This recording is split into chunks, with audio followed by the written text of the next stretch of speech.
programme min kata kimbayti bi fana natal mutala min jambi min be nyam maso do atno marde camera bi wala min defo jaramati ya bi ala nakama officiel efo jannin ka programme ni sama nyam da mon don mbenna kon so do la ni mo le ñu konton ni na le ñu konton do sina du programme ni kono mbul bakaro la min be sibinde wala mo on deful njaati bi fana na bu ndam ba so jam mi ala ko kinga comme Sweden Switzerland min kala on deful mati tindati ma fon la bari ko so bi o manande janne so on deful la mo ñu konton akali pare kay bu sina ma le ko ko kala ko kanja akol ben jibe kanjam akala bo ta ñu aram so sita kan jibe dal jolo ko ka tan ko ka jibe ya la baraka baraka bagi kimba la bo sonala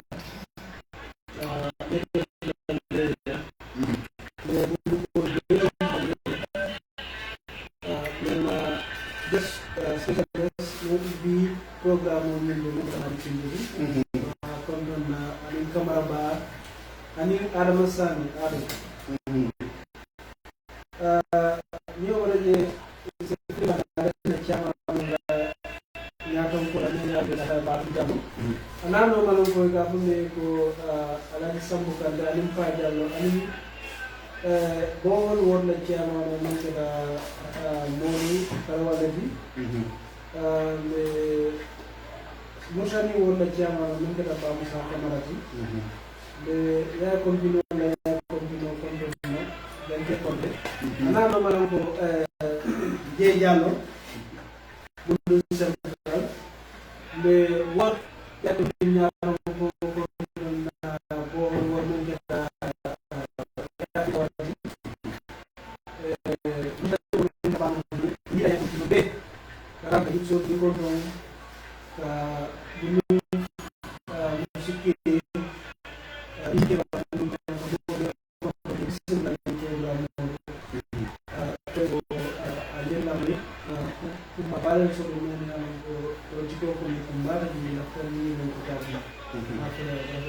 Aparte bake sadi kamar ba fana no ami mo le no assalamu alaikum baado wala wala like about bi ko mi nga fanya men do man bu ñu wala ci de jam li nga ma ma ci de la bi do ba ba ni mo ga do ya ko ni ko be ci de ma ta la ka ba di every time Pablo sai Pablo ni dai ko de ka ni wadu de ta ta ko to kila ko to ka ke tan ba ko abani bu ñu sa ko la ci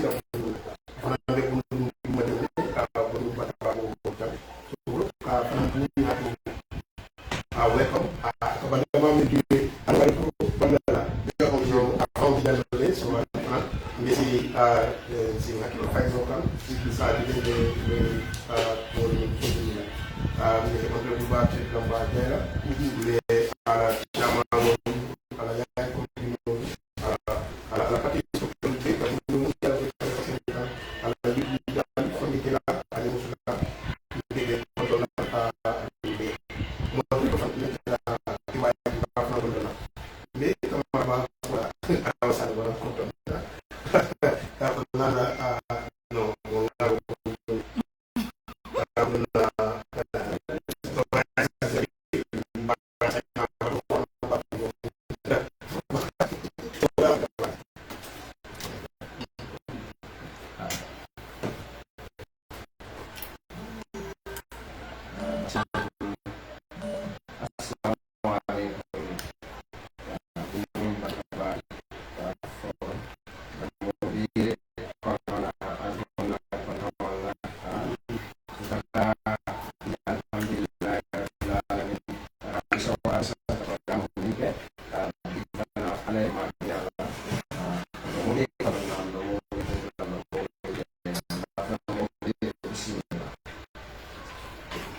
Assalamualaikum bunyi bi ko ngamo defal dum bu Bunun family, Namol Be Konton one family. Alna Badi Malam Mari Kinte, Switzerland Banko Company, Temen Bunun Jani. Di Agatata di Manala Kudola Jani, Kamare ni programa. Be Mol Be Konton na Melbourne Jambe Konton Drop Follow na Andre Bolora. Ni Kamaraba, ni Kimbali, ada masanya, na teknisi ba tema Allah ka government alfake kam dana jebat ni kamarawa official kita platform da sai na kan doru akasen jama'a ni ka yi ke ko ni mandra si mama de mi ka yi ka yi na kan de je ala ka ko ji ka yi ko de mo ni ka kamarawa official ki mo mo de ala do kendo yo no bora je na chama Jaman Jordan, Jaman Kewal, nama berdoa ya komputer ya tongkol be korona komen mandela ko ya bi jawra ñolu ko ci sala wodu wala ko ka ñolu be korona kala ko paate ya bunjam be tedon ya be ma be kana ba be ala di ma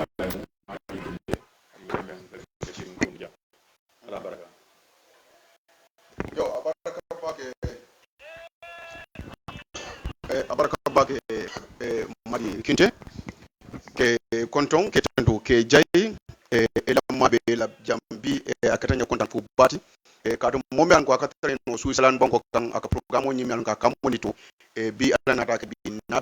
be sir mo programo ni platform kinu to bi ka konton ka tento ka jayi o programo wala o mabe la jam sinadun katanya kono mbale no honorable bi kenjala mimi bundu mo depuis bati honorable zastari no bundu na politiko la kadon programme ni a kerkerta no pour bundu ne ta kana banta jibeno UDP fana na ko ngaje ko ni waten ko no e ko dula mi alan ko no go area mu pour UDP e kati ko fo bar ngaje ni waten ko no e ka dunje ka mol sabanan dron min kata mursa ni woti malongo yenyi keno nyadile yemun kule soto je miat neno kabirin 2 weeks back ibe bisin drong kaje ko no mbaji be kay no mol ba biro to jam biro to bo fala drong on rebul bo mol samol na be samon don football timon minanang datin ko minanang yenyi keno nyadile ne kan sombe je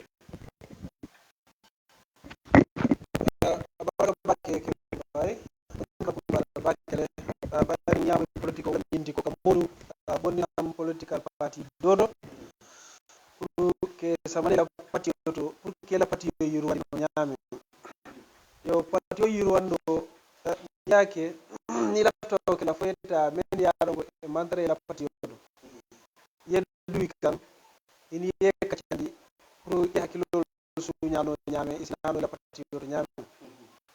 bari mo na parti to nyato nya we are the biggest political party in the Gambia right now. Ning ara ko mbero nyala fola me alon ko na carte d'amen te nyo nakarila UDP lem parti me alon ko nyo wote nyim banko kan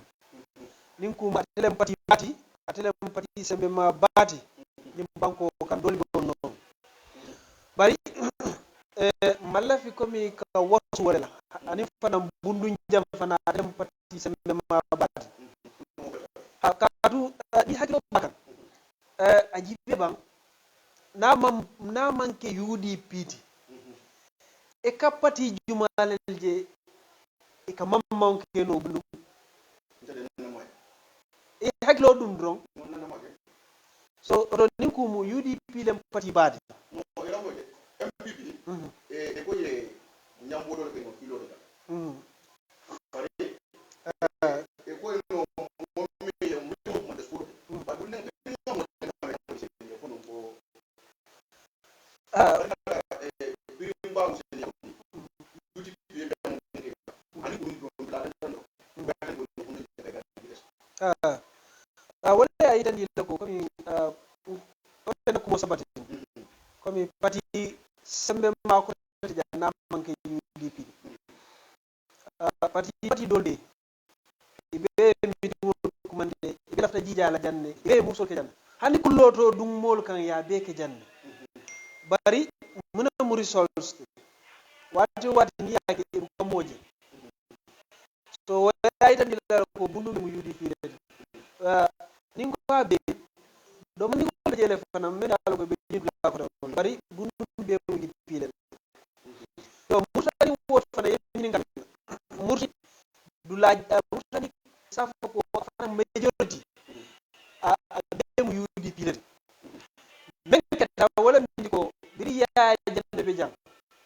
ay kato men di na UDP ko men yalla ko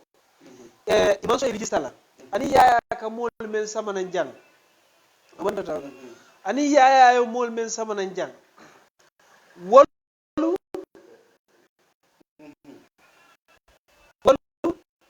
nga jelle ko be ma register design so mu UDP ko le be register kan anu wala fintita yo ni ya jibe o mo man be parti do ko mi PRC ñoo fa ani parti do ngamira UDP Kenya ani ka mama menka ani ka ko menke say wala fond de bunu ko fond le do jeke feye kaje ko UDP lem parti yo me alon ko a focus tale yella hajolon ne yallon ne be men ko to andum bangola ko de sula ani fondi jawol yo ngamira wole fonnin kewle yole je faye wala ya sabu sai kaje fonnin kewol fon le ka wuli faye kaje ko ka futa ma kaje ko ilafta kana UDP le bari o martin nan dol faram be sabati bakkan wato wat kadum mol kamen yalla ko manta UDP fute ma ni ka kacha ka banko la ko kacha ka banko la sulo kacha ka itandi ilako UDP manke parti me yalon ko dol ka pote nyam UDP parti yol me yalon ko anatale pour ka Gambia kendo Gambia dima ka londi nyim banko kan Gambia dima bebe sulari men comme UDP jawol wato dobe wolel kata ka kumol fo men yalon ko mansoto ka UDP ka itani mol lako man ka parti wala ka itani mol lako ni UDP kada mansa kundati nyim banko kan ibe mol batandi la wala ibe mol toral UDP mbenga jelle ko UDP data fitna ko UDP left men na rek Gambia ko developed comme na party leader birin tata ya last week ngaw fondin kewol samba kan ala kumo ko no ay UDP lota kamen kan wala yitan kay ko ala fitale UDP ke probable state UDP so Gambia UDP manza kunda yake bankuti banku me alon ko abe kala babu sare wolti banko me alon ko abe lono la fay banko me alon ko abe develop no tariya ko no bay ni ko development no ñaato ko ni ñaato ka kendo soto ila banko la development no be kala trafat ay ni la abe tariya bal bari kan mo si fa jele birin Dubai la bang Singapore bang Rwanda bang ngajele ita jami bari akullo mun kullo kilina bala wala mundi buli ñaato ka kendo adu Gambia de ko Gambia di wala fangol be kol jibe kay faye be kol kis kay faye kaje ko Gambia jang ñaato nga kende man tambi loya Usain Dabala His Excellency maybe ñaato damandi minaw dula pour que jamu Usain Dabala misali mo so banko ya santé be jamu kan dami wala pour kunti mo so bo be jamu man mo ka de ngade ko ni ko kene ya wati ni wali adum ko ni ko de mo FBS la strong so na ba mo yo plan ni ye le ko fote du daji ko ko nen so be jamu ko ni ko daw patu minato di ha an kabi be jelto comme ngam fay UDP be la ko bari comme to bi mo precise ya fanya je ma fa ka bula kansulo ay exercice anna do kuno ni wala be do ko kanje aje ko momo manke UDP je janin carte fa ka be yela man ka be ke UDP ay men ya lon ko je e manke UDP nuto ne aje kan danje nga fo en ko wato UDP dingol men beje makata tallinde adi fana mabuka atewol ta adi fanan ya deme ka mutol tananne kale kata ke londi ha ke dundi nin karte tawaso sida nin karte fay wato sida anno ni silo wol be mangi ha so ni ku wol be la karte bo laje anno fanan dol ngajele ko UDP dingol men be ni silo wol be wulale karte wol ni be laari ñina be jikiri ñina ko say o dullabe kala nogo area for all the parties except UDP ngamira fon kewle ñina ani na ñi jata musolu except Cissé ana la timo ani kadi sane e wulale ani boy do be ka fa Ousmane Mané ani Mariama Diallo ñul be je ani ila yaay ko binol ani la kambe manager be je men ya lon ko man si suto nin tilo ibe lo kan ka futa molma ni e lafta tal da isa baro fanye nsi kata ko si fero da nga strategy da be dunna wol kan nyame ka yetande ko e nyanta na la pati ko no nyame do be je sinna moto mala nieta nga futema ko alfa mol nyanta fatal alfa ma nyame nge kuliyandi nge kumayandi ka yitandi la ko ndol manta fenna na manke ko banko la do ko aning ka banko samba nyaado anu ngalon ko na pati be lori wala kan ke hakkilo sunyate ne kaje ko it is better UDP be mo bele jam mo bella pati mu to sinaye beni la pati to yakafu la pati ma be na den nga man sakunda kendo londi jam men kata UDP di isaje se banko do ko nyate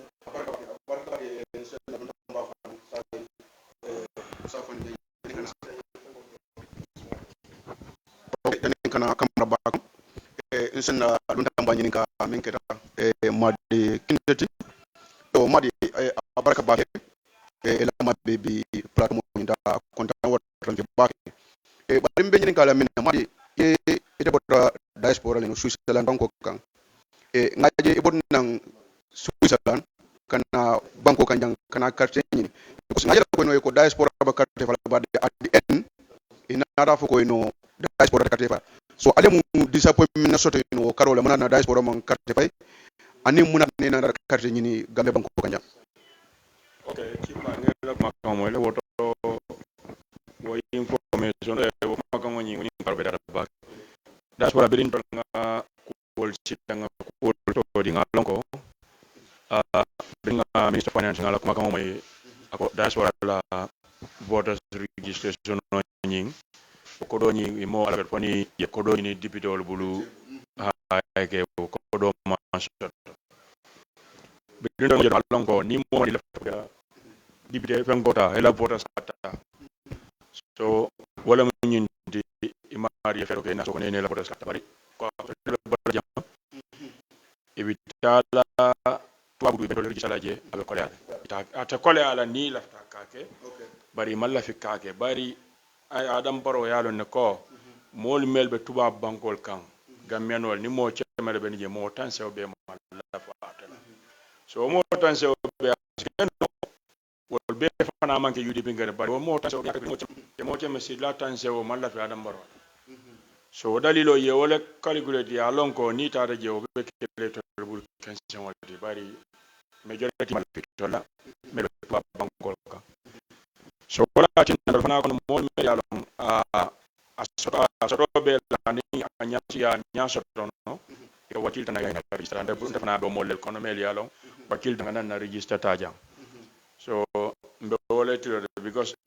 ka adama bondi anyata ka wajibolti banku di ngo banku di anyata ka wajibolti banku di kendole because banko man trasilata ka me yalon wala na jata momo de dinga paso la plan la ka ko bank do kono ka congressional ko do ka fula nyoma contributions every month every year briwo jarate mari so ko si fana paso jone la register It lo register killing. Ita na aumenta. Mala con fo dentro la partita che la presa. The single majority. It lo register killing. Single che non present non because single majority kana juda. Anim fana marla nan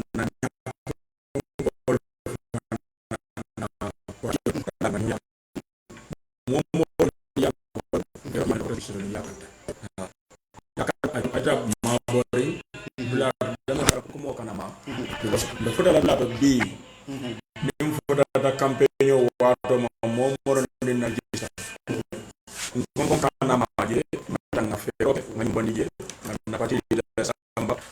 protest. Even new Ninka, Hana Double Torch. Baroya Loneko, diaspora Momo and Bendije, Kafa Hamuta. Nia Kuruka Baro supported both killing.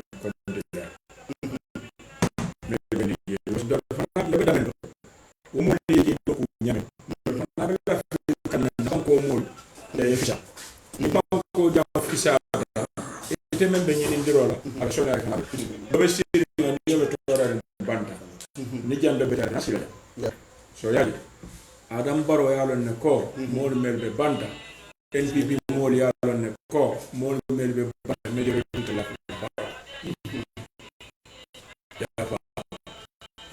so amando se double report alhamdulillah ta chapter mel yalon UDP chapter bi mel yalon banda that's for 23 chapters so Patriot ndi comme regular patriot ndi gambia ya ni na sebe warola etement la UDP ni way so ni na fana momo ni patriot fana na fila na ko do ma ko la je e ba ni ga ma ko ko na ma ka ni gambia de ila di fi ila ula mara ba ke mari ko na mo le MPP mo je le ko nan tuba bu ko government baro sekunda do be ko monta na sekunda ba parti la ko jam e ka kelo sai e kana pour kana registration ni bo na yuri bi la mo jale no mi la ko no ko ko 23 something no chapter ni yes e do le ko do la ya ko men ta up to 300,000 ka sama ta di ba so wala fi no da e ko ba no yuri bi la mo parti ni sponsor ko chapter mel banda man ke comment ka ko ma dulu nga forcément la mo chapter de fambo comme au play ko 300,000 na o mo chapter la play okay inyen do pression ni la sam di ba ko la fuda ka so o calculer don chapter 22 chapter ben di chapter skeno do fon c'est très dama mel la ba do la executive nga meeting mel so na information be so chapter ni yo multiply by each chapter 300,000 ni ba ko end of December so UDP na UDP di mo ka UDP sponsor UDP di mo ka UDP sponsor bukan na ko businessman bu ka fay ma ko so ma ko defendi la no ni ba ka pour Gambia la jarate ya yake wala tin na ko tamandri nyani ni pati ko ka fa adu pati fana ni na pati na jibe di mesang me ala fa ala ni ay para 18 years of time la so do ba ci ci ke ba ci ko jende na law di nyaaw na UDP la pati ko dal tan yo na mo ka fa ci so ko so ni na da ni mo la ka fa mara ko la ko ka ci do ko ndu la mo le kana je kana register la jam fo kan ni because it la pati lo ko ka pati do jena it ka ko da do te ni be te dana handa e ko da me ko fo da yo adu la ko da lo to le pati lo ko kana pati do jena so sai la mo bel be bantal media tin na we pati do form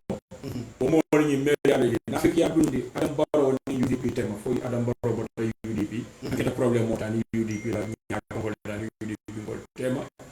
o mo kilo mo wa ne ka tige ko de ka ni na da mo le ko mo le na tige lo ko jam ko te to nya so ko mo do sir tu ba bo ga na o do ka da sen isa e mes mo lo jam because of that sa ko ne ka si ka sa ka ni bina la fana aprende esen bruja for example la business class so business class so ile fana no ko on ko se ko mari mo me ka se sa ko dama nano kana kana ga di bal di na sa ko ne ga si sa ko si na ro kana e pi la bon de ko sa bi la ko ka bi la nyaw ki mbay ko to nya so UDP dum to nya pati mo solo le benje pati dum fana be sta ti len kam abe ta mo ti mo ye mo mo ni yendi je because ya ye fero be kendi la pour kan la pati mo crofon ma fen so lo fero ni o be continue la katinya donc yudi pati do no okay ite ke la ko kendi la bari ni tol be ti le mo la kam ani tonya mo tina la me ya pati me tambulo fangono kana maano fa mu nekken di la wol sina ko fe no lo to de wole ko kan kon la pata jenda mashallah abaka madi okay okay science da kamar fara meta bakar kamati mo ganni ka fa ko bundu kamar kamar fara shi ya e ba mu tani botte e ba bundu sa de kono e na tare mo 70 do ko bundu na politiko no lance ke ya ni kimba ya barabati kanyini ka fanala bunu na politiko bi ñaari en general sa ko yaala def di campaign manager campaign manager ba fa ñaari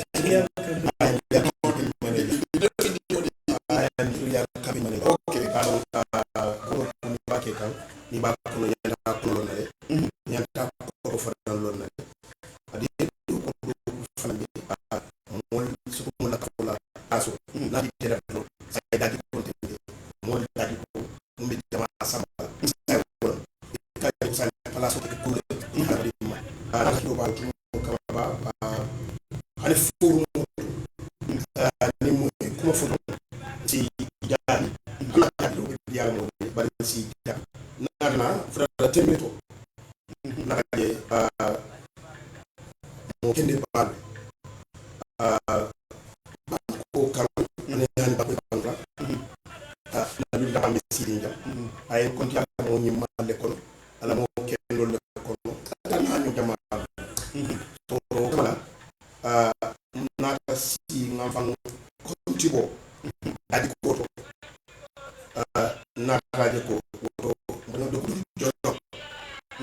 ko mo jabo ñanta ka ci na ta la ko may ñu dem ma kaw ka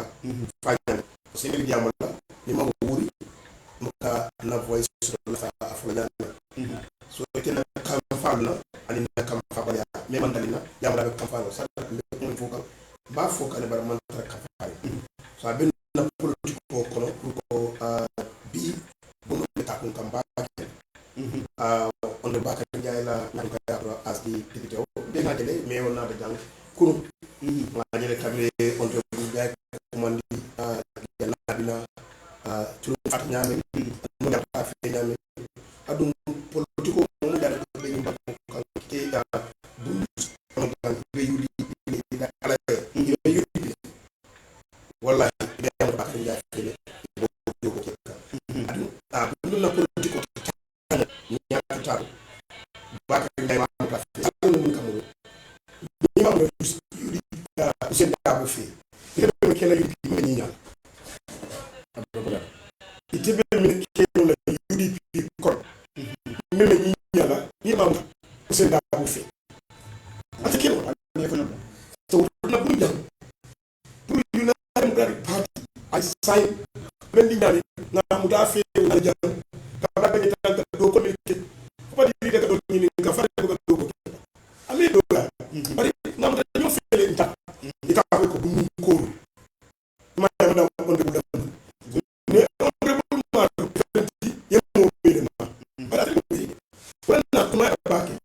ale mola o paso ta ya kafe sa ifan kude ifan samba juju ko te ni ko an ko juju bayri je karandiro ke mola ko tan sama nyam juju ko te kadum sa ne molu nyabe mo ke ni sa kama ba ni ndam defla anyanda ma nyaade anyanda mi kila yamne jabila kar mo wala ke mo de male kan jubi mo de male ke mo le fan ne jubi place sa place ni kon ko sa man ke prepare ma sa fe mo fan na kulota ani kulota kulun bi na kulota kam fanda yani ni be budu sambala ni be sere kula sambala ni be laafi kula sambala parce que sono mi yalla ko debe dani wolom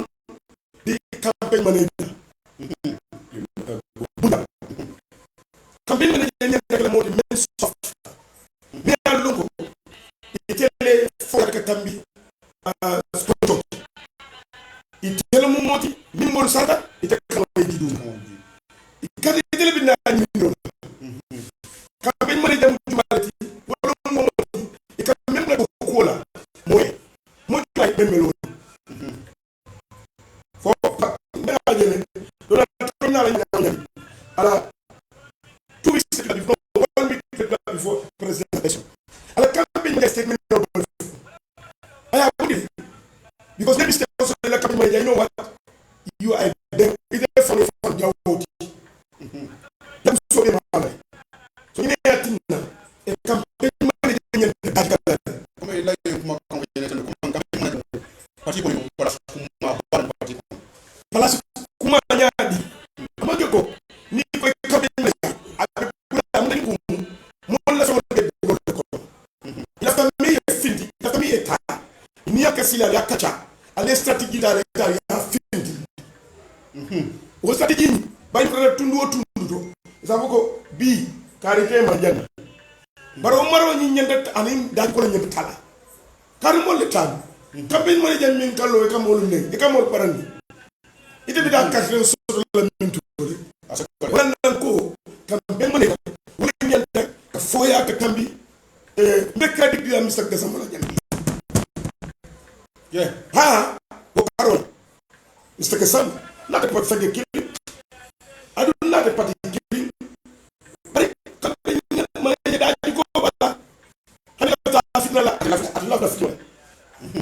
sando nyina ku ya duma batela fly me sando kata jede ko o batela do ko nyine tinala ni campagne manager me lon ko ye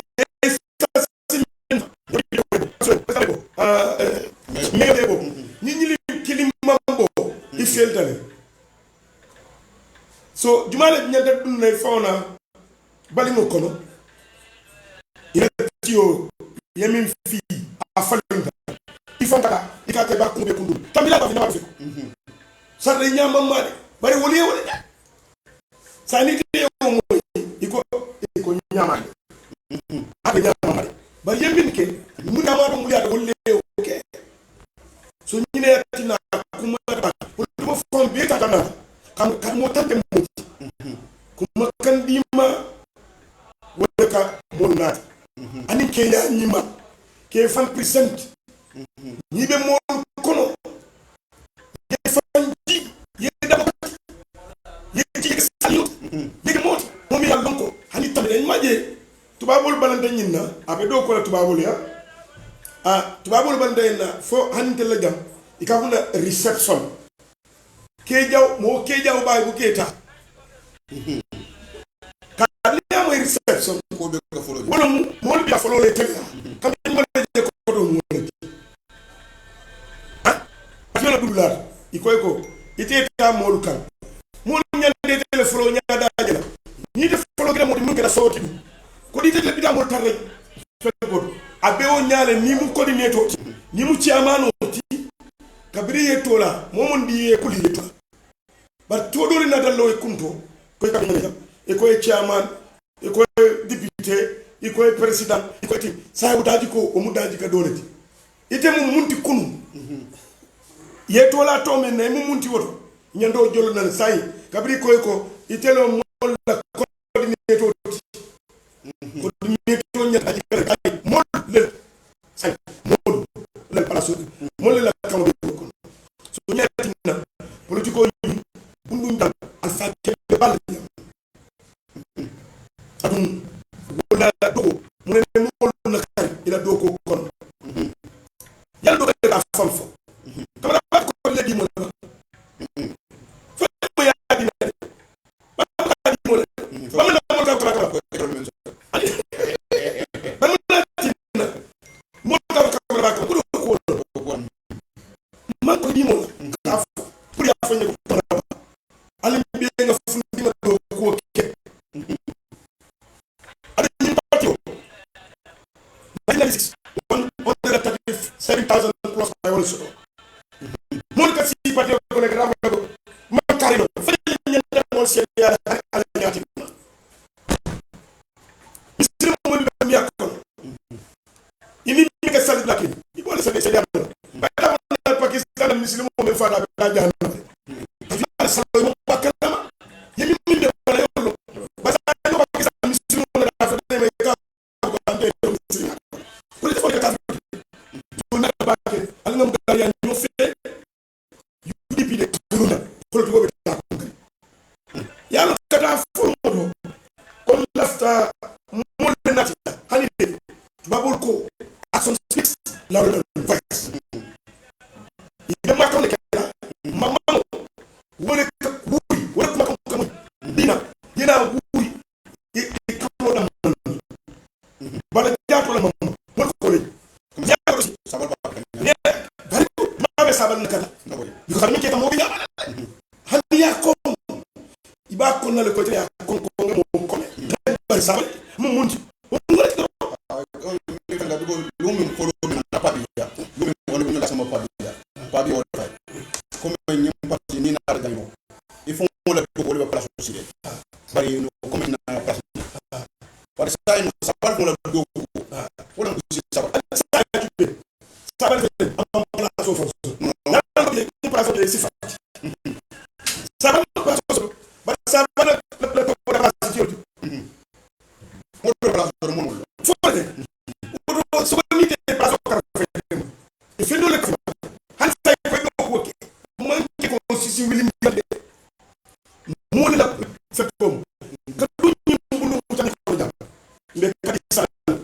ba ti la ba kala kadisa musolom bari na ko to do la jare da fan sa ma ya ya ka da ko akule ka ni la mo ko tina hatti ya la ni ko ya bari ni da ba sun ko ani mo ka ta ni fondin ki jamal ke ko kana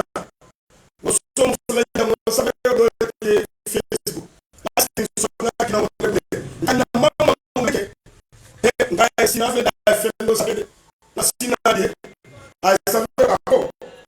après la di mo ite be bi ka wala na jaay ta ki ba video ande ma to fo man dara de ma bari mo le defandi so wala ko mi ka ko lafta ka na wala na ye ko hani mo mo di lafta par mo da be ni e ka na mo da ka dum wala ba mo de mo yusa fitino la ndele jam imaje kadi mu musoti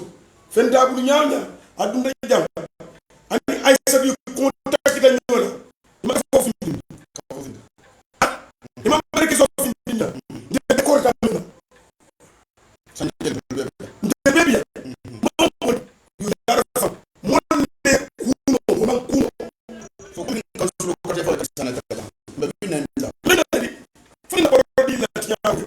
ni mo fo mi no mo la na fa ko bay me am ci saga te no so yo kan mo ni me ko fa mo na ko to ko la karol ma fo le ko ni ko banta ba am pour bu no ne ma ko kala ba ni la si ta bien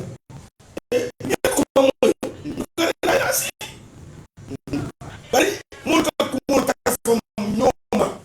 ko mon mi ya donc ite la fa ite kuma tar na je musulo ni ani do di bare min wala mi ko ina democratic party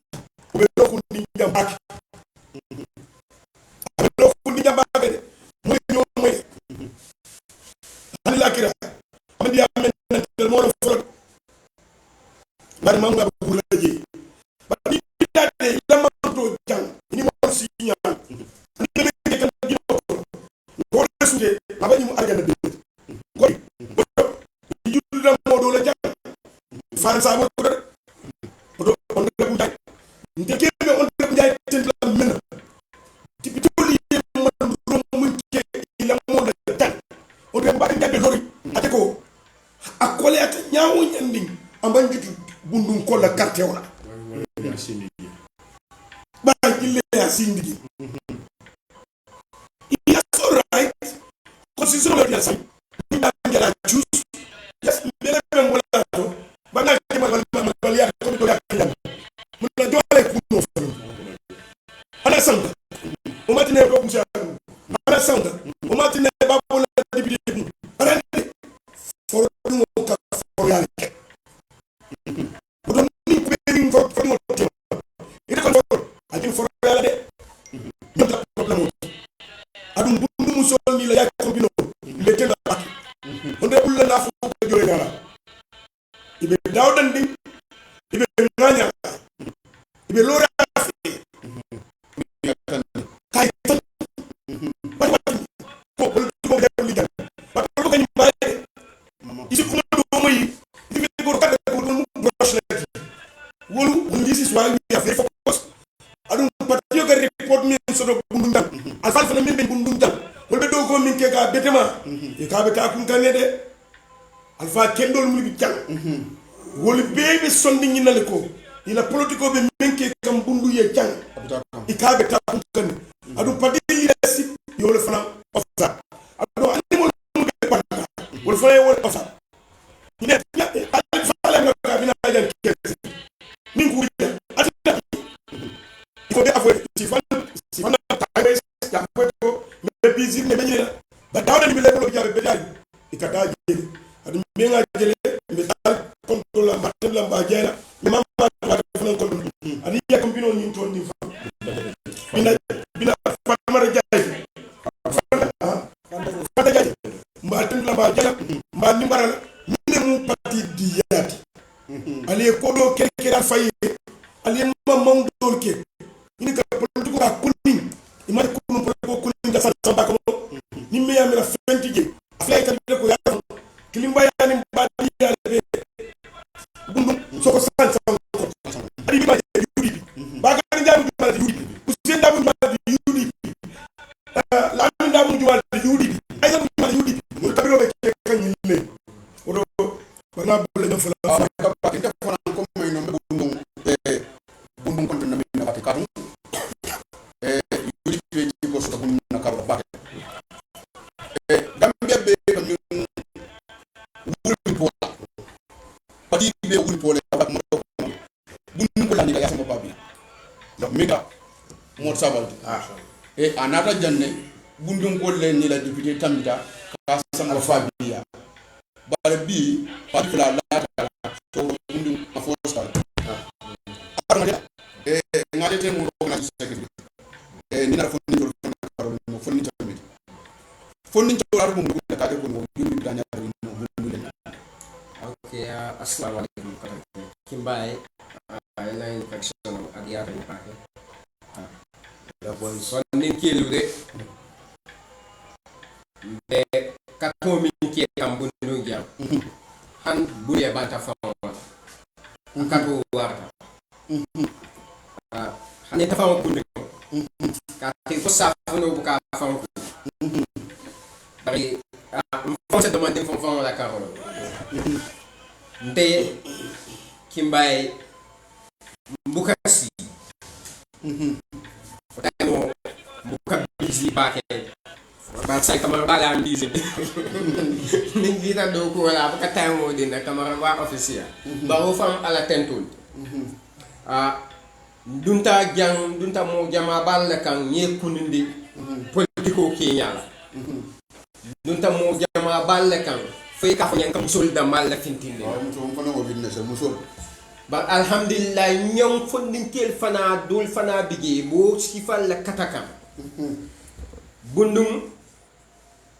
MPP sa bureau ke loud la fo bundum ja so MPP man bureau so bundu APRC sa bureau soto loud la fo bundum ja ñum pati ko tangol se dula murum conséquence o conséquence e sa jibeno bari te lo dula soto no la dula to e sa soto no dula be to fo bundum ja kimba e bundum UDP la tam ni ya jibe nimmil be nyokan num e koy bota UDP le tata MPP wodol ka bori mol la e ka mabole kimba e mena ke mabondi katu yaron ko UDP sembo soto jall kuma ale jang ntole jan nun kundile jan nun kutale ito wala na fonin karte fayo sita o time wala ibalon na ko bundum is number 1 kunun talib ya fala dia mo kono ako bundum jam ako KMCP ay ka ke so so bundum mas ko o nyanta kay tande mo la ko bundum fondin kelu yaay ko chairman kansul halina député bebe do simful dola ka je ko bundum UDP mal tabata la bundum ngana ko ten bundum na nyato ta ani bundum be do sinkana kan puke lapsin da ko samba state house ni ajibe na ko liata bundum ne ka bon ngam metti mo ke janne metti sembe ba ka je ko mol la hakilo tenkundi UDP la karola kabiri ba ko sen wonde ma sakulla wakata sampulu wo sampul jama balla ka bundu jam ko kimbay mba fala pati ko tengole ko milliard na ko ibijang ibe UDP ibe APRC la bang ibe pati dolle yana na ye kafu UDP tam isa ya kani so jam jeye ke UDP makari adu be bulo yela mobe milliard ko ma UDP dol mbuka mo hasidia manya ko yang fi mi yalo na ko ila fakana na UDP ite nan yoto ma foko iko dan ko do ila fakana bari nan yoto kimbay mbesilo yela kam mo bile ni officio be min kono jam bunum be la officio la nimmin la fakanana yenana be giala kuke nye bambu fataro mi yala na ko ite jalon katu na honorable bijan abuka nya ku ya mo fi mo la ku bu katara ko kimay to nga ala ta ba ka ya yen ko nga ala ta to yutsu bu kata dibite do to yeni la atolo ni la dibite tara sirin ibe kachala di la dibite ko organize don kata la ka fa do atolo la dibite akatu babi jule organize na ko mo jansa mo do man akana ko da comme en avait même faut quand même bundu na politiko be ni ko sono mendo mon mel be ni bundu na politiko nyaato i mari nyolu i kulu sotole i bunya soto abi atlo fona soto politiko ta man bundu ko no jame alon e buka mako katam may bundu ndia nga hakilo sangi saba komando sangi nani komando o dumo meo la primary election of Ekip Mustafa Touré ning Talib Ben Souda tema jang amanda trabanko kan ajando ande trabantale barinka audio dolu moy melialo ka finti bundung UDP family janne melialo mol kamfata dol be jandame kamfa be bulu nyam fo do ka ben taben adi voters card fo farala mon problème kamala because of a problem bari ngalon ko al fallel mel be mol nyaato bunnu jam political karola ko hamta ye daji ko soto comme akay men fondita ni nata dinningol dammal comme dinningol yela alfa le noma ni wonte problème o do bandata jamo taymo men yalo KMC be muma kono bundu na problème o be warla ba ni nata o carte fawol ruga birabe kacha en kono hakilo nata ha comme wo kede ñaw normalize no le fo mu tan ñoo kan ko talifon ka de winde jam men na mo so ladu na tan tan mo tema isalon ko bundu na mol mel yala be politiko ñato es immature tale yalon e be muneccala so woyatinna bundu jam pati ko be ko lona je ke mira la bita men ñaadi because ni ajibe comme nin talen nin ko nka ñoo fea dal ka fa ko na Bakary Njie nka fa ko na non talle kam al talla de petrelia ka jele ko mol samba ñami na ciyamano le ka jele kan tol nene ñami wallahi jang ko mi yafa ñami alfa kuma balla soto jam miliala na ko ye patio lafita patio la nga fundin ke kuma balla soto jam milialo na koy la fanyim patiyo la na yaay kompino bu ko wol fo yaay kompino nim gusulta dami tol kan tol mutale yang konkon woto kimbaye diamote siala comme ni yaje no talbe dami ko no to nyaal comme gundum ay min soto jam patima soto ni na day no UDP fanana Carola Jibe 2018 election on ni na in percentage independent candidate they have 0.9% in 2018 APRC they have 26%, DDC 3.3%. ni na in terms of percentage la yana PDYS they have 4.3%. yana UDP la we have 44% in 2018. So where can you go no UDP on stable level? About 2018 na kana 2021 modern stock no state house level. Mbadi ngolatu mbe jibe kan kal konton kal tendu kal jay ansa en programme me an ko ndalta kal sambale nan aramisa min kada bundu UDP banda ba tok soti ansa o programme ni nebita kan na technicien on min kada efo jada mo biya wolto bi atremun na arle ni ba dinga fayol do bi na lundam ba min kada madi cindet from Switzerland afanam be fe janne honorable DK Ndiaye ka konton ka tentu anan kamara bani ado sani mi dada me honorable sayno registration fe la banda andum carte registration ko nan mun carte ka tinya aka sunya ani vote election mbe ngajele no min kada nyamina ani min kada jokadu say ngase honorable of bundun talini labita kunda saya mu yamar kule soto no mon le milliard ko no registration ngida e la vote card be bulo kono mu yamar kule be ta bulo kono e be minkele no pour que le vote card nyol kama baraka bake kimba ela woni ngaro ko madale carte o ko ya fanyawe aka sunyale jannin carte fayo si aka sunya folo ka keda mendo wala register tadula a feleng roke nga bang UDP ngol belota na agentsol belota na center coordinator belote simola kansulo fulo labinda ba esatu belote simola kaje ko ni monitoring team ni ya monitoring ka nyama pour registration o eta nyama bari registration of nambuka keno 100% fraud free ka ko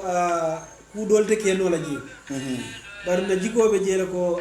ning obe jede atala batal to fokawol doku lal tentu ke jayi la doku kendola do kono esa singa da fonga tentu ba tentu la mun dalil la kan esa registration lu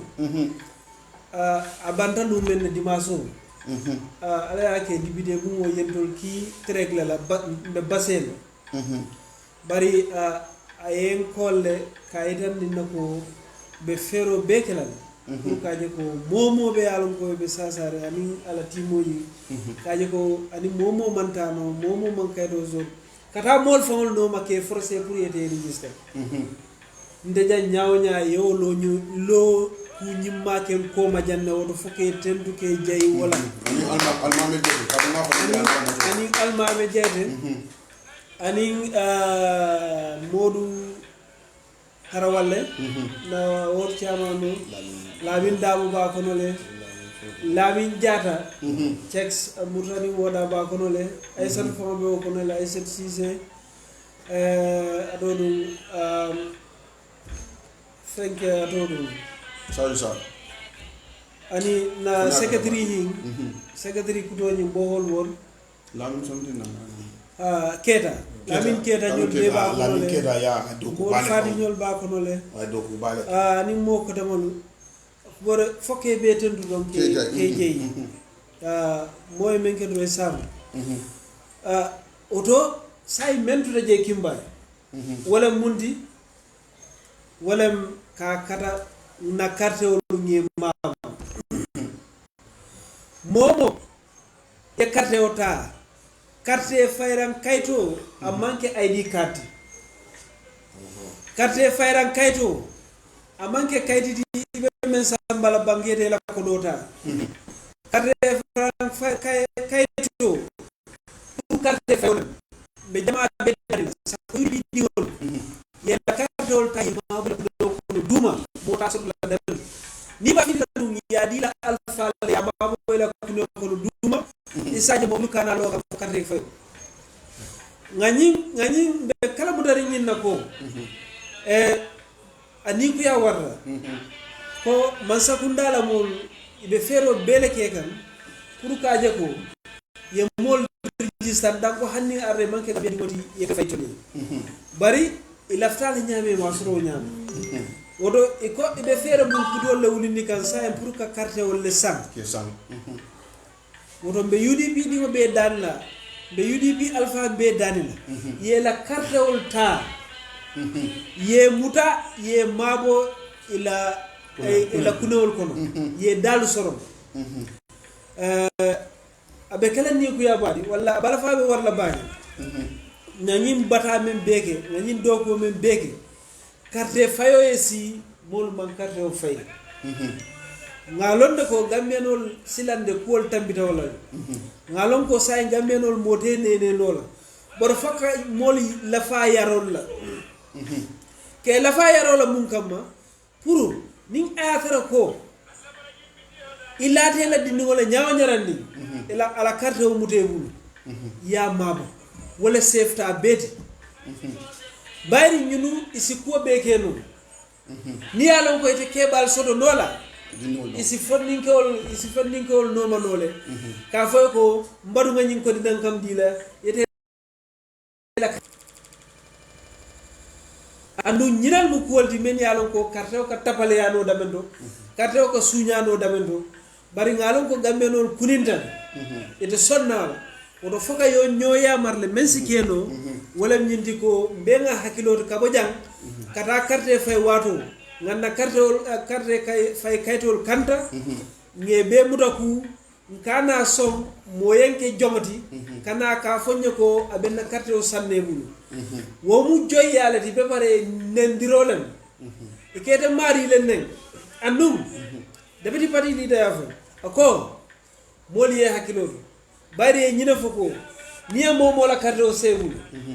nin carte fayo botala ibida be jurumi la banta balle to kaje ko ye kayitandi ko ye ñinen la carte o sam ko Facebook ko be pour la ani Facebook no ke yalo kaje ko itelen kariti ñin dula karindo yetel la carte o sam ya eta ya fay je ko sa prenne la tamé nga stole ha so ñu mosi falle muti mo men ya lon ko hakil tubale mu le koto okay modum mo kukana modum di ñinto me ya lon ko abe kele menti so ma mote la no lete la sako ka jigi la ñum banko kan okay aparaka baka onde isida madia mari ngaje no ato diaspora gambe jange ke la mo la bakele afele cartel ñinta say cartel ba budol kon atol le mu yamar kule soro because ngara no ko no gambe no le no jama be je e kono katara marlin sandon ko lebu because gambe jang it's very sad to say Gambela in terms of Gambela badu is very expensive so ni la mo man tarayno santo pour que fan tarandi balo fon la karola ka kolya ba saatol me an gatol be santo alle mu yamar kula soto no alla mo min be jam pour la carte ok kimba ya baraka elo ñinen karo be dada ba folo na mirror mu dame de comme stratégie même be mol bul before registration be commencer voters map registration comme mo jamale li o function qui zero can be ila dinkrak ya bam ni mo kemene ben di korda mo jelle si ta carte fa mo jelle si carte otano da from 17 to 18 kata wo santo mo jelle mu UDP koti o strategy fana moli na sponsoring ke dole sponsoring ke la sata olto kawol fana kendi janni register be commencer so bring sign ni wol be kendi ina ta na wol kaf nyoma register banding ko la sign na singa anara yaji ndo la sata o misalo fe ko ngamo keme woro la soto misalo fe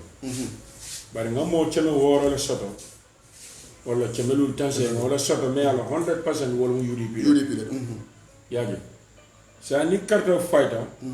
ndo bina mun ke la kamo sensitize mo mo ndi la carte o manke national identity card ina isi lo ngre na kaya voters card manke ok kamol sensitize ñim fana kamala mo mo ndi la carte o ni atol me bitala pour que carte fawla ke diaspora mol fana de boka e be la frigina pour que boninta hani be ko do bule bondre fama ju folo kono ye moto londi saate do be ndi bala wala la do be wala jamfore mo do be tailing pour que ta carte fawla wala tilo la candidat wala be korodor ne kay na ta ngi samba carte fawla murna akamo fana motivé ni nole carte fay bari kimban sin fo fana comme disia ndanga ku do jendi fana na nya men jendi comme ni nga pol mo nyame gambe fo ni jawde register ta pa ya tale gambe fo ni jawde register ta so 2011 ni ajibe fo ni ke la mo li jamande da bo register la ko bar disia fo ni jawde register ta pa so mo positive lati do la patio because ni findi dan do la fo ni jawla ka sha ya ba so diaspora mol mediale bendije na deun tale mindi comme honorable ya fanyame ka fo e kana mo la carte wala sang na deun tale ra si deun ay kanya ha bari mo mo rande ni atala mo ko do yow di tala ko do may tala lokum dam rosi bari yela so mala wafi wala sai woyta na fa mo la sa aduta la vote nyi wala muta fana la kangoti banko kanja mo ko ni atana bendi jam itela kangola ni tata banko dol kan for example dol be banko melta ni carte fo wa rosi de ko son carte fo because wo ke sa fe e buka carte fo mu mek okay ha dol e ke fine bunati ne buka son carte fo so ni man carte fay do ke fine wo ha do bendi je ke fine e ma carte fo do na ma fay ndo fane ne ma fay ndo fane ne ma fay système ko na duta bendi je le te ke dabal mu neketa ke sa fe mu na you have to explain so is he fine e ka for mo mo rondin mo on the age for 18 years above you have to right to vote and inyanta card so gambe la jang ko mo mol kam yom fo no man sabalu ndo ma ko ngabara no amanke man sabalu ndo because ka carte fay ite fo mo la fay ya fa yemodo e man carte fay do je o sita we luwa lendo luwa mete fe bo sa ite bo bonino le fanga nyaade sai ita la man la fini ne ba e be man la fini ba tani non la mo la nyol mo la nyaadi le wala mo la carte awti ha bari ba sire la bungo ne be kamfar ndata ndije anin kay fana moy mo jamala bari this time atalata ba ko pour ninke la yeah ka fo ay ndamala te data kolti god o dum manke kumati say e quand même moy baak e manke politicien la yes d'accord tawala bar ka fo ndata kolti god amuta dunya ko men data kolti mo be politiko ha ite ke no la politicien no di won son tawala bar ka fo ndata kolti god o to te bolo okay so ni mobe nyanta kay muta ko bintang bere ko ni bori mala ni ma ke fam atandi ila kungola ni ma ke la to di sa ke kungola tew si mi raw wala be ni abarka ba ke madi sina kamara baya ko sta mo min bele sa man sa ba kan tobi do ba ko mare ta mota ba alay kamara ba mina damene no registration of la banta antum e ko ni registration no nyim banta revising code la kan ba modo le nyim bilif so ko ni revising code ni ko e malla sa ete yamu yamar kule soto je pour ko famo yalo revising code ndu jam fala je bari comme ni tara jibe UDP pati sula da fefenin ne pati yolo i sula da fefenin na menyanda ka do ko men ke ala wato da nasi da sanjano UDP yo beso ndanga na legal team mo sulu wala nyanda la lolanteli membe ko era do wala nyindi ko nte la mol milbe molu tolu di kan ko kariman ki gambe dingo anyanda koyle male ko amanki gambe dingo pour seriar kama ni e commande seriar bar lo al parer ni UDP ma pati do lo bar yalla ko UDP gambe la saf no be UDP le ni revising code iba moy la UDP ko da man ne mo samaji iba moy la ko UDP da man la loyal lotaji so ni mol ko ata tilina science de fel fono lo woto fona wato mo bulala na loyal le bulu fona wato sida ni wol fona man tilu dije nga pati le so fomina press conference le kelaba bari mbo fona fora waye gal ko press conference wala ko ngabra ñino ko di so sa ese yamaro di mo la miliar ko men lafta ko woni fo la revising court ase kan di tan dibi kimba baraka bake o ko kumata bake la revising court mu fenneti me alon ko mo jama kamera nu fo atekela UDP be parerinde andu sainten be na report son UDP ni banko beka registration man so bla tamit yalon ko ela fem agent sol tije dam malem patrioti meo keno Gambia be kono adu fula beli la fulale kataraje andu wole do ku kende balel ke andi ibe reportol be safekan andu me administrative secretary sainte aya dati le ka report sol be kafu nyoma janning kol be sila be kol be nyin yudi kimba abalafa warta bake akamun telefo UDP dam mala fam Gambia dim patriote UDP lebe lori nyim bela andu fama fen anyanta kala abebe parendikan kamol lamani andi fanan ko nyimmu kulati me alon ko abe kelal wala nyindi ko sainteng ibe jojol train kan ibe jojol karandi kan nyin doko wala ka itandi ko revising code na sita men yalon ko ibitaje pour kanyin kitiol lon député bu mo fananto ni banna salo botale le burla député bu mo ton ibe kam SAP man sakunda lafta wala sambal nan SAP wala nyindi ko man sakunda ka budget kuro ko wala sambana me alon ko budget kuto me alon ko amanta budget o ngame approve no bayri man sakunda de spending ke non ade banku dingol la ko do tano la kake dula to daminto yalon ko dibidol ma approve so ilaftale kawo ko dole samana pour dibidol le siala pour ka approve pour ni nyumbe bodala drom IEC bodala ye la publication o ke drom revising code ye start nyum mo le la complain o sambaji fengo nyinga to dum SAP me yalon ko man sakunda ba sambal na bari nga ñil lonne ko ya kudol ke jele fo me yalon ko ali wo revising code bari be kol be kalamal man la fi ka diamu wodo la folo fo nga futa je bari ndol fanande sonna ye kuke me yalon ko ka fo ko ya sam ye revising code ke atodo excuse ye kudol burunda ko no duma pour ye la kol dol tamani me alon ko amanta Gambia dingol na fala fenna amanta ku sambala na banko kan fo ko di dinya dron to te sonna wala be sile kam wala bari malla fi ko dulato ma jam dula bi ko so man si bari men ku ma ta jan sayte wala min di ko revising code ni aba kala gambia di mo be salon ko ñin te kuti me yalon ko ku jahalan nun to membe keri wala mol yameral ko ya jamela wato men kake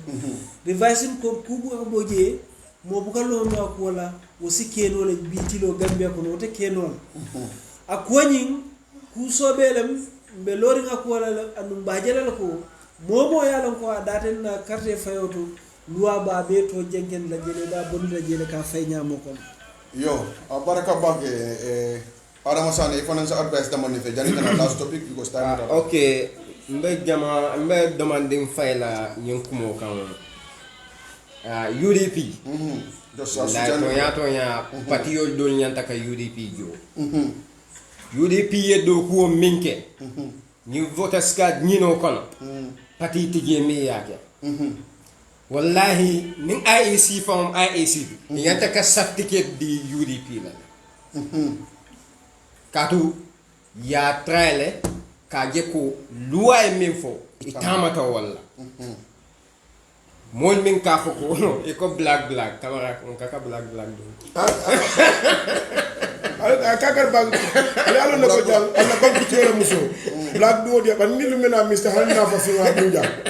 abofu la mo na executive be tentula bakam be jayela million monitoring team ñenke ya kata bake ya doku bake mi yalo na ko doku ñontan wala ka je ko min ñanta keke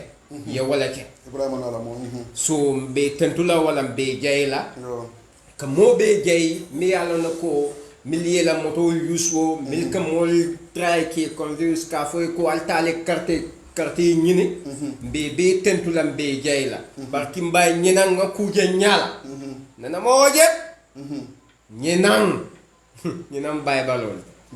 ala baraka okay baraka bake adama sane men fo no ko nga ko ñina mu bible te mbade ngato mbe njibe kan ansa no bundu yudi bi bande ba tok sola jani be close la no close for okay yeah maybe in kanana ila fa fena fala no ni mu okay no mina no comment men bodron ba ado ko bible mu e kata ni mo la dron kabirim parti do da sawmina 1996 up to 2016 kana for 2021 carte fayo limbe tambida 1996 UDP we score 35.84%. So ni nada 2001 GB 32.59%. 2006 26.7%. 2011 17.4%. 2016 43.3%. So comment woro nyata ndele ko no UDP mbabalu kanne mantara faka. So 2021 Misanja muna dina la fa pour ka baw sen samal sta minimum 57%. ana lo percentage alo jelo dalil tuma fa matni no UDP alla fa no baw sen samal sta o dalilo soneyata bakel momo no sedamo ni fanga ko nyine ko last topic dalilo me alon ko me adna mol nyanta carte fayla baw sen wala nyinti ko baw sen lem moti yim banko kam bi me alon ko atelem sinyim banko marano luakan atata sinyim banko falinno tariyakon within sanji dantan ka ke banko di meyalon ko abe development kadu mole mali meyalon ko ay mansa kunda kalawlon karanta dunia yalon andu ya respect la fam ndara bi de ko non yalon ñi na manke APR ça faut APRC fam ibe jeli ni député bu moto birin 2016 coalition start don nata député bu moto ni ñaton ko lu be kilin na ñi pati ñaton ko na manke ñi pati kurol men ka findi say ibe kanale gatu jamabe no ministal le e kana député bu moto le e ke la présentation ol kaji e kana jelen ke ñi nin kaji bari na korosiro e men sabu ñi tandin wallahi Ousseynou Dabo wati o wati ate député ol ba ñinin kala ya ñinin kala fema fenna aka tara at the top of his finger e ka bunda ko aba abeba bulutete ko note ya ñini ka fen fen ala do ko wala atakatara parerini annum akatara ko wala ñaato le famo annum ay député bungo buña ay député wol bele buña ay banko buña annum a focus ta ala do ko wala so nte nga daji kala jala me alon ko ani ñin ñaaton ko mota je me alon ko ani sila wala ani sitembe non okay andum be laari walla be jigiri ni ne la ko nin luma akada mansati gambia bebe mansa sifa men nyine la me alon ko ina mana soto nyim banko kan biten o sikeno usen dabo damma taman serlal be wol sa percentage 75% kamara ba ite la choice to men because ngaja le no ila fabula bale no yakje kamara ba nyari so ite la choice ne so una ne no ite ba usen ni no ite yaji ko ba usen net la choice ni alum ñim banko kan nga bukule so kan moy constitution o constitution o le right di banko dio banko ni da kendema men si fintino anyum banko ni wolle kono mu ndenga usen da suute wolle kono ko nsim fankara fano nyinema ala daji ko kan ala consistency ka abe mentu kunu hani bi wole babu usene kole amen taki ni mbada men taki politiko kono ni ayatara abe mento atato tombi ay fonyo abe mento pour ngani banko diana afanan ay nyim banko ay na ay do ko ke nyim banko kan ay banko sonyo kan development o sonia do ko le sonia musol nyaajo le fita musol le bang mafu mo de fala bar musol le tu fala 15 de fekkoto tioto wol dolbe ay kala mais so usen dabo lom moti ndena menje ko ni nga de la dum ko kirim biye usen dabo te fenni na gambia e bandala même manke legacy ta be mutula jam usen lafta ka julo dum gambian kol kan munew dum gambian kol bela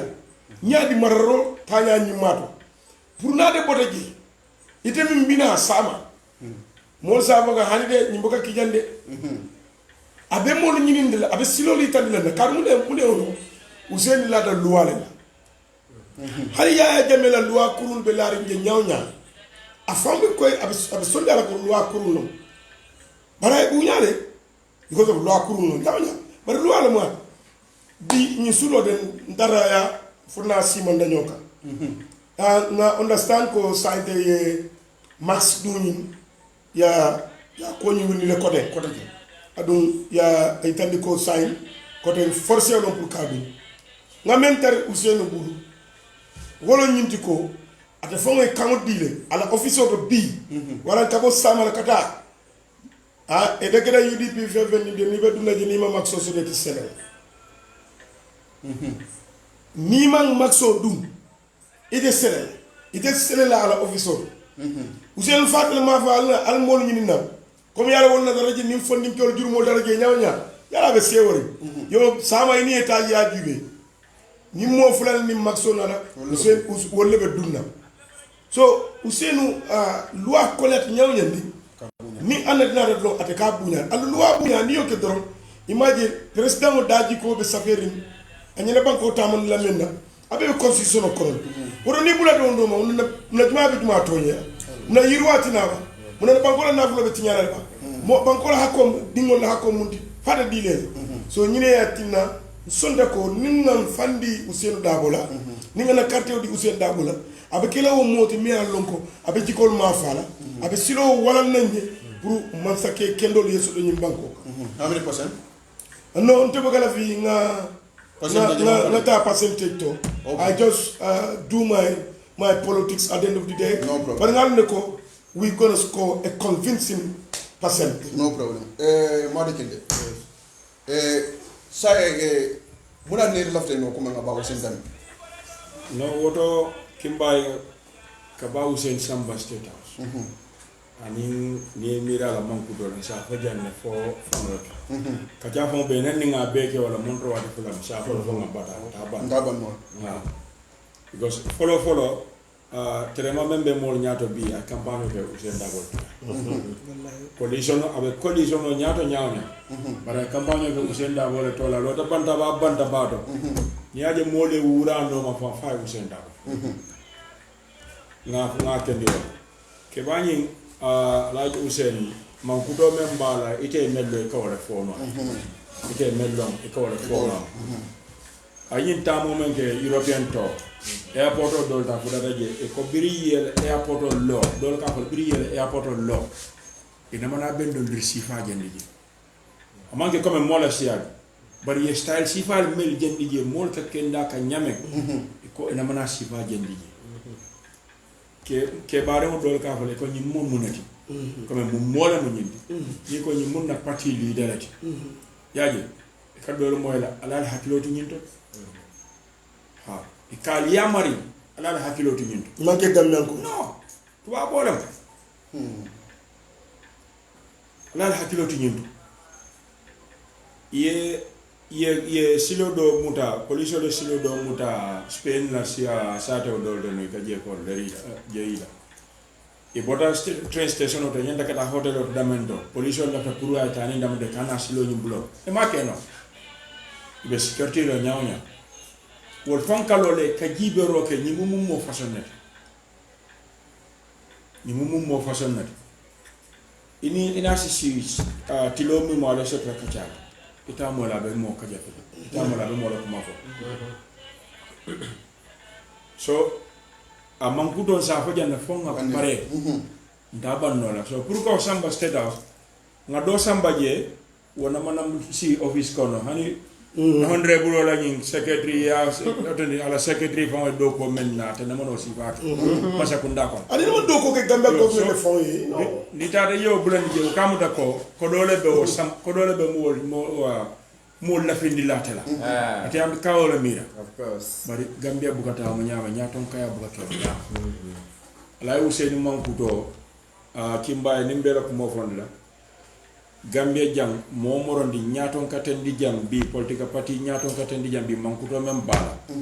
ay sacrifice men ke Gambia a nyaton katendi jang mealo anana ka ken adu mealo ake ha so dalilo kamala ndabe la fila pour on the 5th na bulo mo dama samba o te kele bencha kan di ado so the percentage approximate 57%. 57 ha o sandala bar wo du ado okay Kimbaye wodi amo mansia e ko liro nafti ha ko studiata ton wallahi wo banta Kimbaye minaka banko samba londo ban luala fana ka banko samba abe ko nambe ko kondo Kimbaye ni America je ila president wal Jamal bigi ka kallo yalla e ka luala lawo Kimbaye banko luala ka samba no ne mi luala banko di wal ne banko dial alla banko be bola alla banko be yirwala alla banko be fengo soto la mi yalo na ko almeñi la woto ba Ousainou state house percentage 75%. ado e fiki so modele okay mbadi wol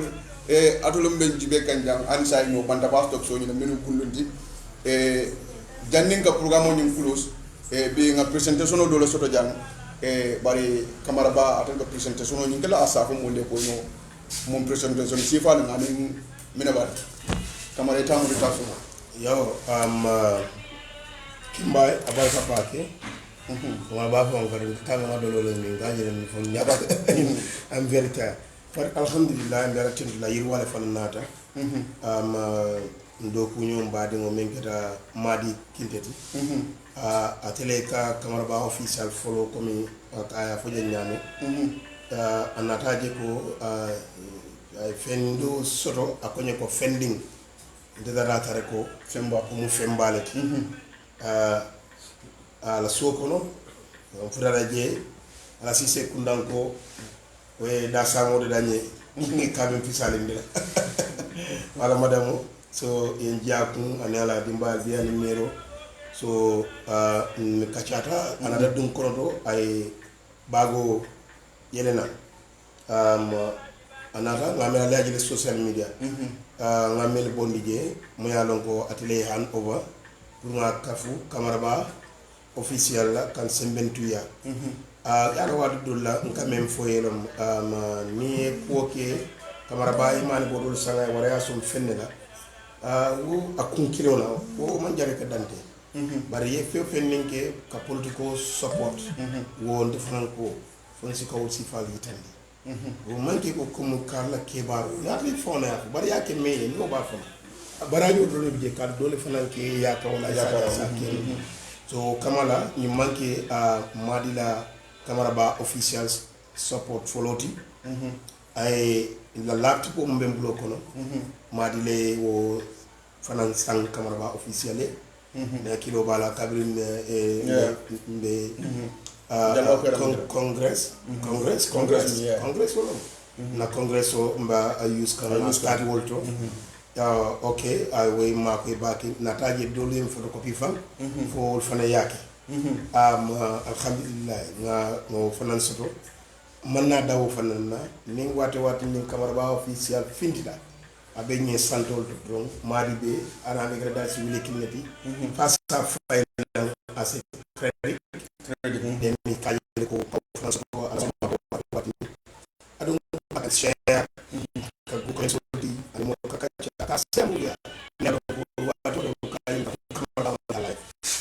to do a ko ni sew bati pour fran ay bagas melinati ni fulala yo ba ko mi camaraba officiel bunu ora kamara ko pare kamara de mbulu so wodo ning atrako sign official la platform bitaka bagasul dul binaka asa ko kino ko ma fino kino ko sa daning ay nati no do sudu no mo ko ni sifa kanati dum jenne ngala no liye mo ka call sol kala do ni woti ko so ni nada fo so ka di baake to batango nya fulana na raje ko kuma yala kilo ndak naka anwa bundo bamba ko kanyo sembe tuya tano ba watu dolla baga so do fendi ko maraba officiel la bare comme ngaf nyam bundu ni tam hansa ni ata mi bisiri programme bi jang ad out na findi da nyande ka continuer ak to mo wolto so bayena ko min me dolbe ko ni dasandira fonsi na nyo sembe tuya ko ngaje ko ni bundu banta ba ay lono anyanda abi dame ay ta ay continue ay ta min kumati je wolo nyindi ko mo ndi ya lon ko be support ke kan on kan official ama andre bu jay fele moy fefe ninke nka mek so nga informa la ko na ni support so la kari mo ma dinka adin tude pour don ka je ko ka vaja ka tamoti ka mo nimbara dum fana benna listo sa fekan ni baw sen daniel dama be feneke mo fana na man meke mo teka ene man ka ba fa feneke ene man na ni ma sa mo ka fa na mo sina ke pa to bizo ala ta mi ke abe ke ni ngani yola sa ni fana ni meke ngabe ke ni ngani yola ko dina na sa ado e affaire pour drum affaire ndasi bula listo ni ko yo momon ding na be jarele ka do listo ko drum ala la demaro to be tarla jere na wato sidam bay tan bal nga doar do ko sen dabo nighta status photo on de dum inshallah tama na bluetooth micro formal ba hanu bala ya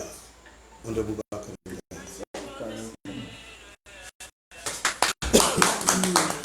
Agamake kama ba foka madi tendu ka jayi ke faran tendu ke jayi ya wala fo ni ngone wala fo ko ni takite salatumbo e ke ko mo felle takite damantu adama mo get yo ko fisir wallo dam mal bu goto ngalon ne ko kabar ba fana man raw mo sifal ko mo le mi yaro ko bari ko kana jayi ko ya yalla mo fu ko mo kan jayi allo mo binara bari ama ka na rek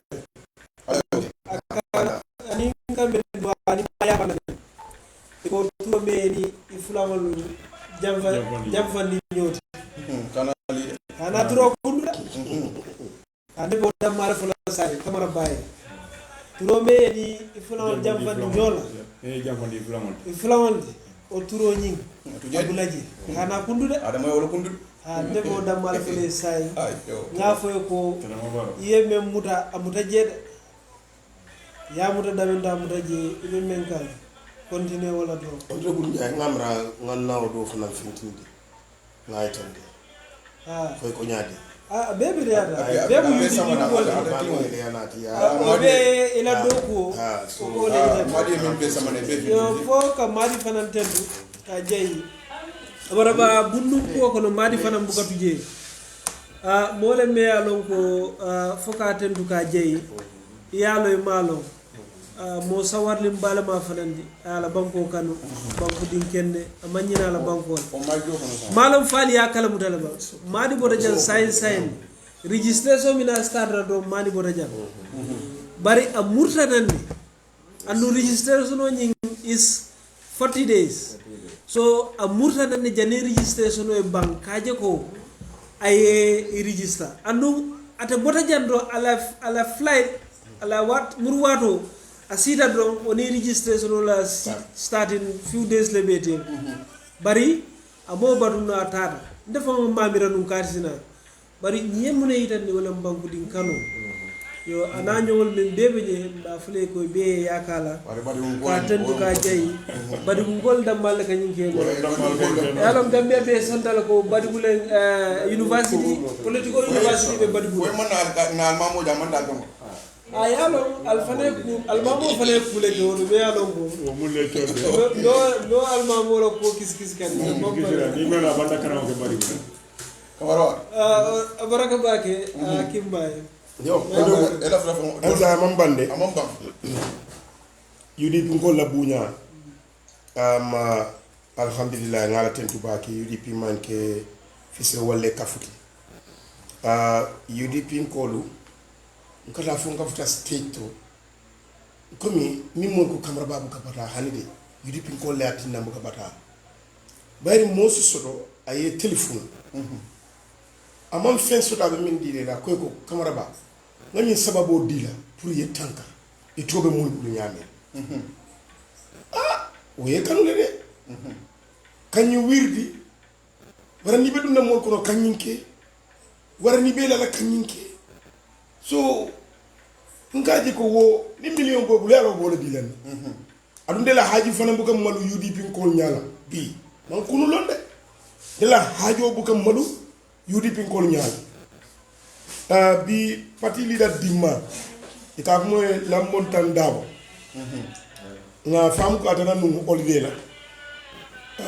Angleterre banko kam ay anene ya fonyere nu wadum nan ko necktie du ngam yellow tie akonye ko nim tamara wato wati ndara Angleterre mbe yellow tie nat le ndeni yellow tie siole be kiri nde wole baduka so bi ay mbula ndala mo do kono for the first time ay sambala so kono ngala so be dame ay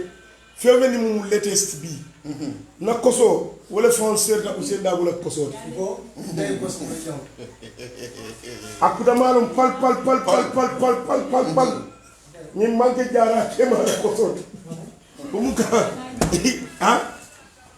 ayodi amanda wala to yalla complete koso ansumala ta fi ma ba ko fara man complete ngala ji adu ñil tubabul ya designer sopol da tele yalo ni ba sanna ibe kutu wala sanna eden ko sang ena feve ni buka complete sanyo yende la ñin sawoto ibeni fasum price wala kay ni be jele dendi ko fon dama yalla kabina ko calculate jelon engrais ko will tanning fen dendi ko damma dendi ko kayene dendi ko dam so say so aliaje ay jakito fona nati say yellow tiny dafa mal fo be sikila ba ondre bulu ñin imagine na boyo kaba mudala ngay koy kana dete so bar komi aben se wota man futano jang ndara straight party leader ya ngay te ñu futan lan na so kono mana mai tandila idi way menken ko ni kera ni bunya bal ko but this too much for me because it's too much for me I mel laje mo fo honorable do for camera so bari kamol tendu kamol jay kamol nimbara ka lamin montang dabo tendu ka jay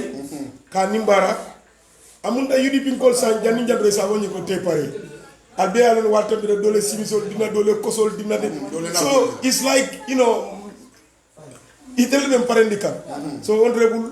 madi alla buñal mo fananti bayda keral nyala dilo ñen kumandi atada ay ñil dina bari ko len banna salu no be ñen dunna bari anti sani ko akon kana dum fani pa bi da state house nala jara ali ngene na so wade ko ni la ko ni mangi ay na na supply mu state house ali be fa dole le kabaraba foka lam mon dam fanan tendu ka jeyi dari ya fanya me UDP ko do wala nyama bu ko nyotu ko ela do ko fana hakilo be kan ay la yin deo be amanke ko hakilo te kan yare ela do ko ya be kalam tan wala sabu ngano fo e sabati wodo do inshallah ni ala ka do wodo ala ka do fanan tendu ka jeyi ana fama ngalonde ko hakilo be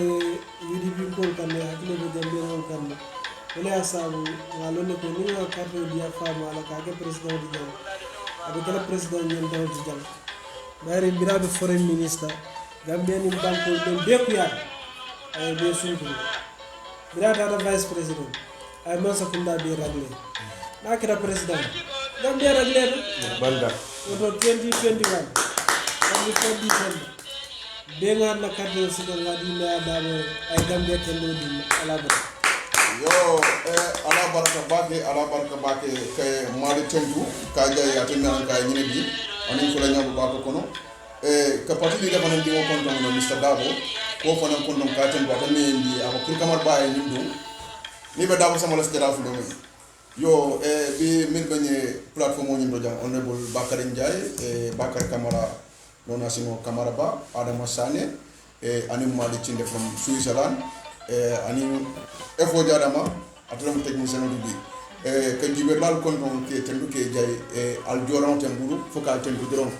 kano wada do ni wulta dron false taram fi mbe dawra so fanan kontona Minnesota afana kany programme ni aka follow baba bakele Bakary Ndiaye Italy ka fanan konton ka tendu ka jay la jadama ñol keba sabal Finland Sidi Dabo ñol ke fanan konton ke maron wolbe ena Dabo fo so dum mbe programme jinn dan janna bi fo aram sa min kana oto ala baraka baki alnal badi malen min kada timbayti fo wati